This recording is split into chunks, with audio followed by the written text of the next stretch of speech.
Do subscribe and press the bell icon. So when we will upload video, you will get notified.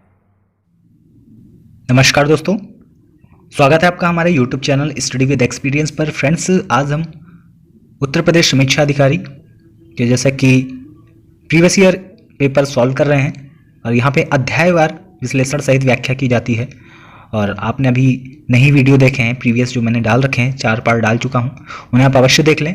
वहाँ पे एक मैंने पूरा paper solve कर दिया है और उसका PDF भी मैंने अपने टेलीग्राम पे डाल दिया है। तो आपने अभी हमारे चैनल पे वीडियो नहीं देखे हैं, पहली बार देख रहे हैं, तो आप हमारे चैनल से जुड़ जाएं। चैनल को सब्सक्राइब करना ना भूलें और वीडियो को लाइक करना ना भूलें, शेयर अवश्य किया करिए। फ्रेंड्स, बस आपसे मुझे इतना ही योगदान चाहिए कि आप देखने के बाद अपने फ्रेंड सर्किल में जो भी अभ्यर्थी तैयारी योग्य या तैयारी कर रहा है उसे साझा अवश्य करें वीडियो को, इससे मुझे मोटिवेशन मिलता है। तो फ्रेंड्स, पहला क्वेश्चन है, आइटम बम के सिद्धांत का आधार क्या होता है? जैसा कि ऑप्शन में दे रखा है कि नाभिकीय विखंडन, जिसे नाभिकीय खंडन कहते हैं, या नाभिकीय शल्यन सेकंड में, और नाभिकीय समखुद खंडन। इनमें से कोई नहीं, चौथा है। तो इसका जो सही आंसर हो जाएगा, जो एटम बम जिसे कहते हैं इंग्लिश में, परमाणु बम को, ये डिपेंड करता है विखंडन प्रक्रिया पे, यानी कि नाभिकीय खंडन। ऑप्शन नंबर ए इसका सही हो जाएगा।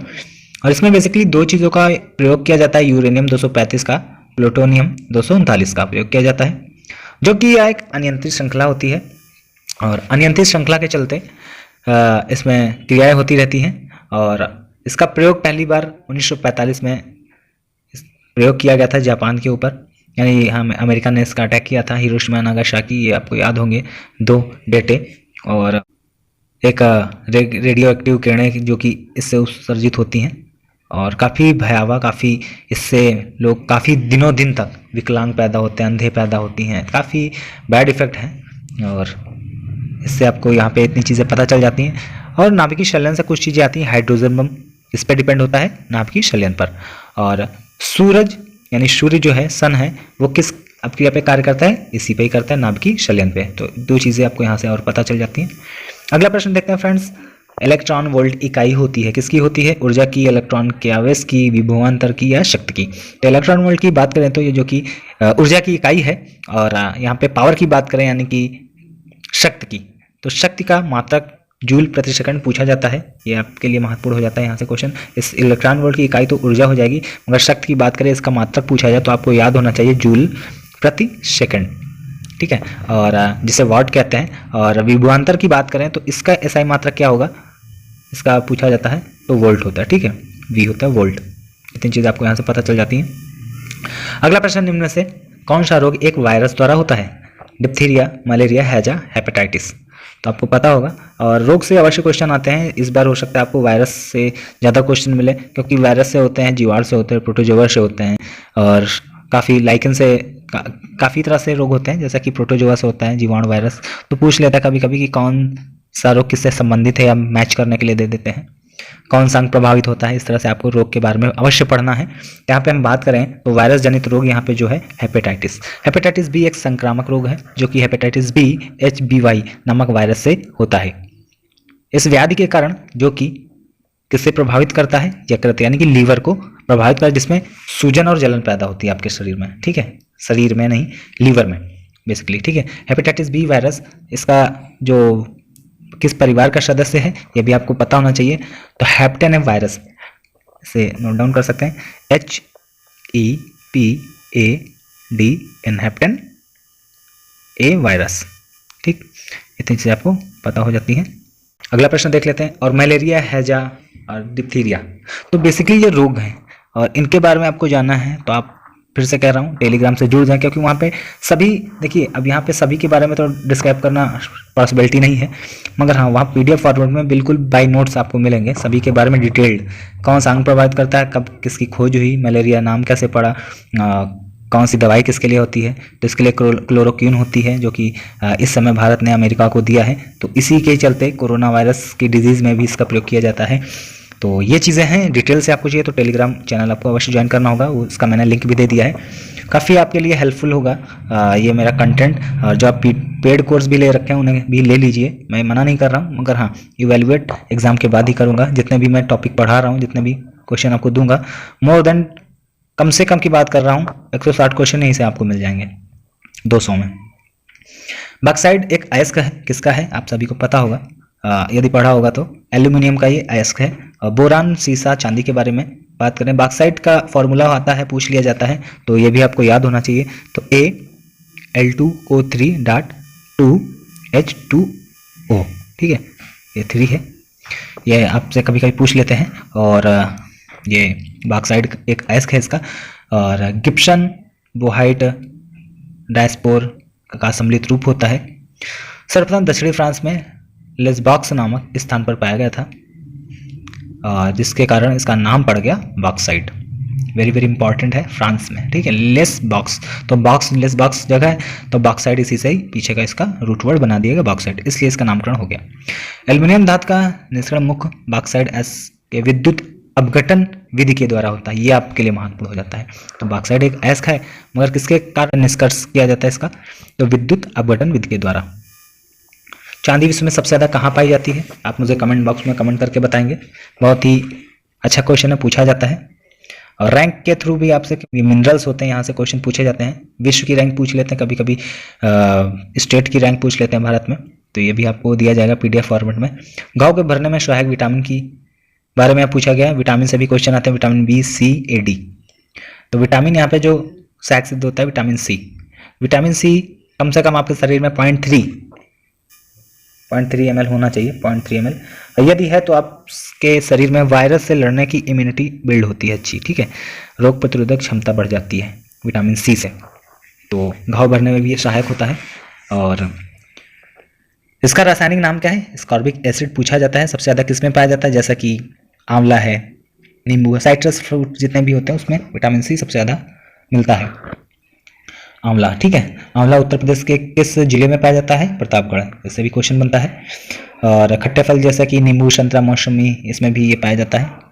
कोशिकाओं को परस्पर बांधे रखने में यह प्रयोग किया जाता है अंतर कोशिकाओं के पदार्थ में, जैसे मैट्रिक्स, कोलेजन, तंतुओं तथा दांतों के डेंटिन के निर्माण को समान अवस्था में बनाए रखने का ये इसका प्रयोग किया जाता है।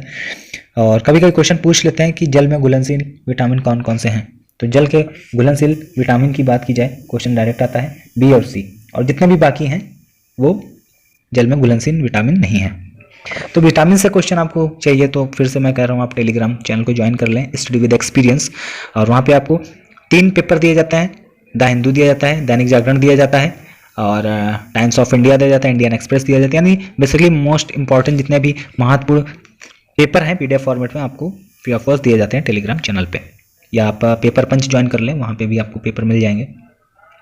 निम्न में से किस फसल में लौह प्रचुर मात्रा में पाया जाता है, जामुन, करौंदा, लोकाट, अमरूद। तो यहाँ पे अच्छा प्रश्न है, पूछा गया है, करौंदा में सबसे ज़्यादा लोहा पाया जाता है। विटामिन C लौह प्रचुर मात्रा में इसी में पाया जाता है, और हीमोग्लोबिन के लिए सहायक सिद्ध होता है रक्त में। अगला प्रश्न है, श्यामी जुड़वा का प्रयोग होता है, किसमें होता है इसका प्रयोग, ऑप्शन नंबर D, ऐसे जुड़वा के लिए जो एक दूसरे से जुड़े होते हैं। मक्का में सफ़ेद कली किस तत्व की कमी से होता है, वेरी वेरी इंपॉर्टेंट। अब कृषि से भी क्वेश्चन संबंधित आपको चाहिए तो टेलीग्राम ज्वाइन करना होगा। कृषि से ज़्यादा क्वेश्चन आते हैं इसमें, इकोलॉजी और आपका ज्योग्राफी से क्वेश्चन, और अर्थव्यवस्था से 10 से 15 क्वेश्चन आते हैं। वेटेज सबका इज इक्वल ही रहता है, 10 से 12 क्वेश्चन, 15 क्वेश्चन सभी से आते हैं। और जनरल यानी कि जो करंट अफेयर है, करंट अफेयर से 15 से 20 क्वेश्चन आते हैं, तो इसे भी आपको छोड़ना नहीं है, कोई भी चीज़ आपकी छोड़ ही नहीं जाएगी, यहाँ पे सभी चीज़ें आपको दिया जाएगा, बशर्ते आप पढ़ें उन चीज़ों को। देने के बाद यदि मैं आपको दे भी दूंगा, रखे रहेंगे, तो उनका कोई मतलब नहीं है। यहाँ पे बात करेंगे, क्वेश्चन की तरफ बढ़ेंगे। जिंक है यहाँ पे आंसर इसका।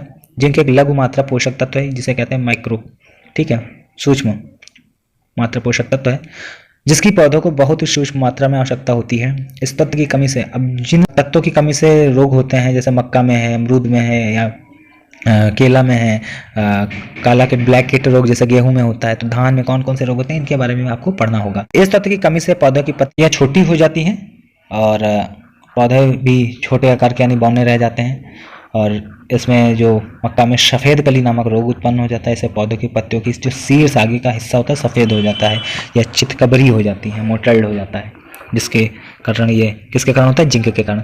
मैग्नीशियम के कारण कौन से रोग होते हैं? कॉपर के कारण कौन से होते हैं? नाइट्रोजन के कारण कौन से रोग होते हैं? तो इन सभी के बारे में आपको जानना है तो फिर से कह रहा हूँ एक बार आपसे, टेलीग्राम अवश्य ज्वाइन कर लें। अगला प्रश्न है, Indian institute of remote sensing स्थित है, कहाँ पर स्थित है?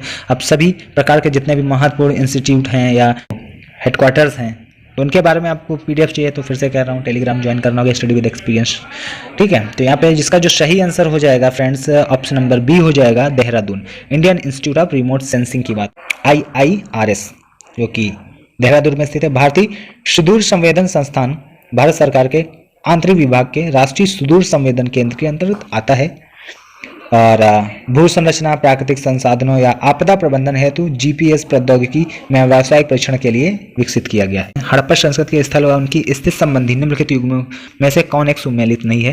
तो यहाँ पे सही सुमेलित नहीं, उसके बारे में जानना है। जैसा कि आलमगीरपुर कहाँ पर है? उत्तर प्रदेश में, बिल्कुल सही है।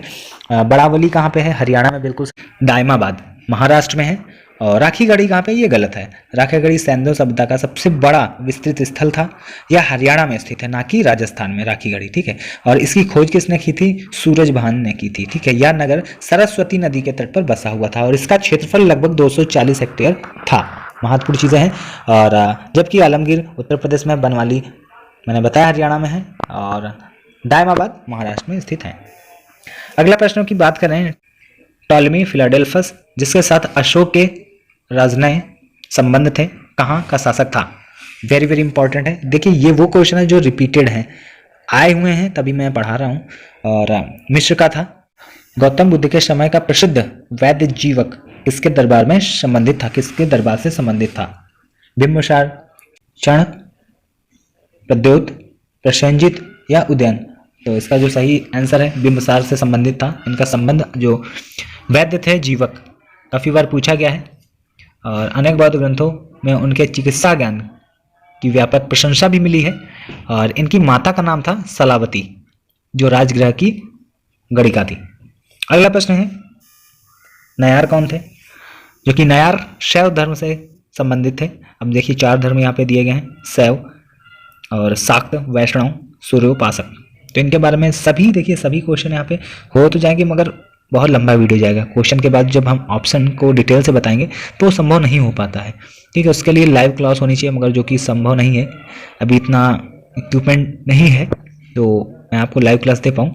और चीज़ें अच्छी रही तो आपको बहुत ही जल्द लाइव क्लास भी मिलेंगी। लॉकडाउन तक कुछ चीज़ें हैं तो पहले लॉकडाउन ख़त्म हो, फिर चीज़ें सामान्य हो, फिर आपको, क्योंकि सेटअप डालना पड़ता है, उसके लिए लंबा प्रोसेस है। पूर्व मध्यकाल में भक्ति भावना का प्रसार मुख्यतः दक्षिण भारत में, विशेषकर तमिल भाषी क्षेत्र में हुआ। तमिल भाषी क्षेत्र में भक्ति भावना को लोकप्रिय बनाने में 2 संप्रदायों की प्रमुख भूमिका रही, जैसे कि भगवान विष्णु की उपासना करने वाले विष्णु भक्त जिन्हें अलवार कहा गया, शिव की उपासना करने वाले शिव भक्त नयनार कहलाए। उन्होंने ईश्वर के प्रति व्यक्तिगत प्रेम और समर्पण से मोक्ष प्राप्ति का मार्ग बताया और जाति प्रथा एवं इसकी कठोरता का विरोध भी किया। देखिए हर जगह पे जाति प्रथा का विरोध किया गया, मगर जाति प्रथा सनातन से हावी है। कुछ लोग कहते हैं कि दूसरे जाति के लोगों को बहुत ही जातिवादी हैं, मगर ये जिसने भी इतिहास पढ़ा है उसको चीज़ें समझ में आती होंगी कि जाति प्रथा कहाँ से है। तो इन चीज़ों को ख़त्म करने के लिए जब तक व्यक्ति की जिम्मेदारी नहीं होगी, कोई भी नहीं ख़त्म कर सकता इसे। ठीक है, तो जो हमारा भारत का संविधान है माननीय भीमराव अंबेडकर जी के द्वारा जो दिया गया है, इसका पूर्णतः पालन करें और अपनी जो ऑर्थोडॉक्स टाइप के लोग होते हैं ना, रूढ़वादी, उससे बाहर आना होगा। जो चीज़ आपके लिए सही है तो वो आपकी बहन के लिए भी होनी चाहिए। देखिए एक ही नियम हर जगह लागू होना चाहिए। ठीक है, अपने लिए वही चीज़ गलत होती है और दूसरे के लिए वही चीज़ सही हो जाती है। तो ये चीज़ें मेरा व्यक्तिगत मानना है, ये चीज़ें गलत, तो इन पे आप सोचिए, तभी भारत आगे बढ़ेगा। और आगे क्वेश्चन देख लेते हैं, विक्रम या शक संवतों के में कितना अंतर है? कितने वर्षों का अंतर माना गया है विक्रम और शक संवत?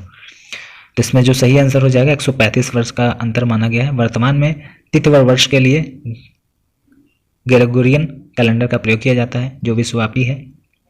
वर्तमान कैलेंडर में 57 जोड़ देने पर विक्रम संवत प्रारंभ होता है, यानी 57 ईसा पूर्व। तथा 78 घटा देने पर शक संवत प्रारंभ होता है, यानी कि 78 ईस्वी। मान लीजिए जैसा कि 2020 चल रहा है तो इसमें +57 कर देंगे, तब क्या आ जाएगा? विक्रम संवत। और शक संवत आना है, जैसे पता करना है तो इसमें 2020 में 78 घटा दीजिए तो आपका शक संवत निकल आएगा। बहुत ही सरल भाषा में बता रहा हूँ। अगला प्रश्न है, ईस्वी सन के पूर्व की कुछ शताब्दियों में निम्नलिखित में से किस शासकों ने गिरनार क्षेत्र में जल संसाधन व्यवस्था की ओर ध्यान दिया? कूट है।